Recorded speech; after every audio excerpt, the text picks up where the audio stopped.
another topic in the realm of spirituality and shamanism. Today I want to talk about soulmates. Hi, I'm becoming Uma. I'm a shaman, currently traveling through Japan, holding workshops and retreats and sessions about spirituality and shamanism and the wisdom from these fields. I'm a shamanic educator. I'm teaching shamans how to be shamans. I'm already a shamanic grandmother, and I'm sharing with you here some of the stories of my clients, some of the stories I live through in my life, and I hope you can take something out of it. I recently had a client who was waiting over 30 years for her soulmate to appear. And I have to make a little side note here because she had been with a lot of psychics and colleagues of mine who all predicted something or gave her a direction in which she could look. And I'm a bit cross with only doing that. I don't say it's wrong. If you get an impression of the soulmate, like how they look like, or what job they have, or at which time they could come into their life. That's awesome. Yet it's not enough. Because what this woman suffered through was a kind of a sleeping beauty state.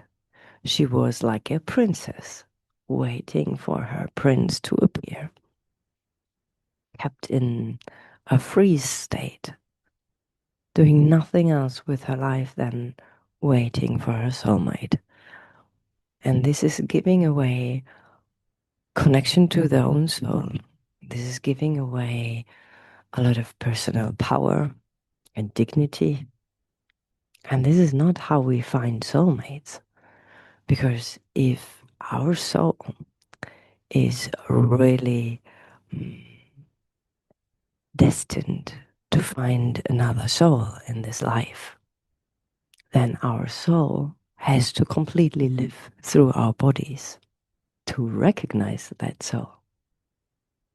And if our soul is not in our bodies, really incorporated, if we're not able to listen to the fine voice of our souls, and if we're not able to live to the highest vibration possible for us at the moment that our soul wants to live through, our soul purpose, then we cannot recognize.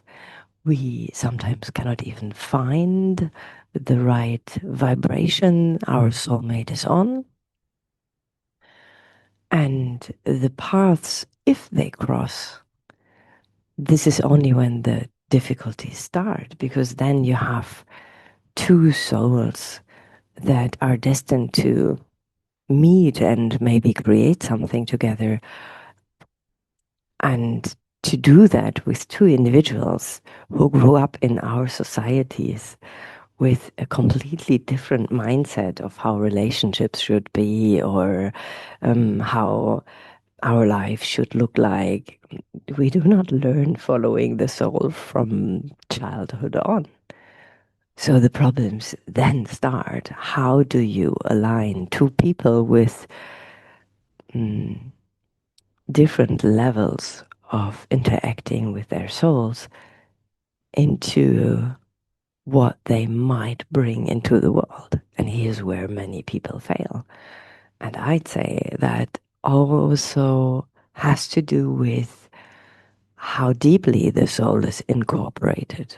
That also has to do with how well we can follow our soul path, how well we find our individual talents and our strengths, and how well we can use them, fusing our forces together with another person. Oh, by the way, fusing. A lot of people who are looking for soulmates are looking for a complete fusion with another being. But that's not possible on the dimension available on Earth right now. It's not possible for our bodies to fuse. It's not possible for our minds to fuse because we are not evolved enough. So this whole idea of fusion actually only says something about a wound in ourselves. If you meet your soul partner and if you do not respect their individuality and as individual connect with an individual, both wanting the best possible life for each other, everything else, it's a trauma response.